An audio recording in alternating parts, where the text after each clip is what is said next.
ఏంటి కొంచెముగా ఉండటం వలన? మరొకసారి చూద్దాం. మాకు జ్ఞాన హృదయమును కలిగినట్లు చేయము, మా దినములు లెక్కించుటకు మాకు నేర్పించు.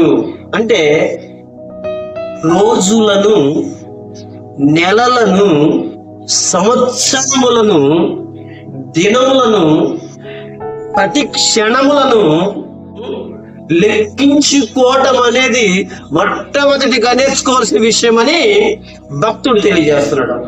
అప్పుడు ఏం జరుగుతుందంటే నీ జీవితం ఎలా ఉంది, ఎంత ఉంది, ఎలా ఉంటుంది అనేది నువ్వు గ్రహించగలుగుతావు. అర్థమవుతుందండి? ప్రియ దేవుని పిల్లలారా, ఈ రోజున చాలా మంది వారి యొక్క తరాల మించి, వారి జీవితాల మించి రోజులు ఎంబడి రోజులు, దినములు ఎంబడి దినములు, వారములు ఎంబడి వారములు, అనగా నెల ఎంబడి వెళ్ళిపోతూ సంవత్సరాలు దాటుకుంటూ వస్తూ ఉన్న సమయము. ఈ రోజున దేవుని పిల్లలారా, ప్రయోజనకరమైన నీ జీవితం, ప్రయోజనకరముగా నీ జీవితం చేయటం ఎలాగో అని అంటే, మొదటిగా నీ జీవితం ఎంత ఉంది? నీ జీవితం కొంచెముగా ఉందా, ఇంకా ఎక్కువగా ఉందా అనే విషయాన్ని మనం ఏం చేసుకోవాలంటే గ్రహించడం నేర్చుకోవాలి. గ్రహించుకోవడం నేర్చుకున్నప్పుడు మనకి ఏం కలుగుతుందంటే దేవుని పిల్లలారా, అంటే మనము ఈ రోజు వారమే కానీ రేపుడు వారం కాదని అర్థమవుతుంది. అంతే కదా?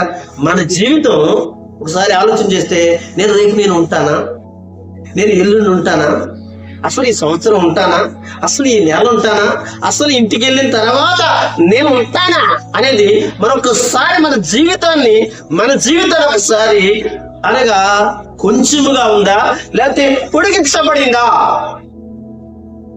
అని ఆలోచన చేస్తే, దేవుని బిడ్డలారా, ఎవరైనా సరే ఏమండి రేపు మీరు ఉంటారా అని అడిగితే, లేదా ఎల్లుండి మీరు ఉంటారా, బ్రతికుంటారా, సంవత్సరం ఒకవేళ బ్రతికుంటారా అని అడిగితే, అదంతా దేవుడికే తెలుసు, నాకేం తెలుసండి అనేది మాటలు తప్ప 2 మాటలు ఎవరికైనా వస్తాయా? ఎక్కడ దాకా ఎందుకండి, నా మట్టికి నేనే అనగా రేపు దినాన్ని చూస్తాను, ఈ సంవత్సరాన్ని నేను చూస్తాను, మనకు తెలీదు.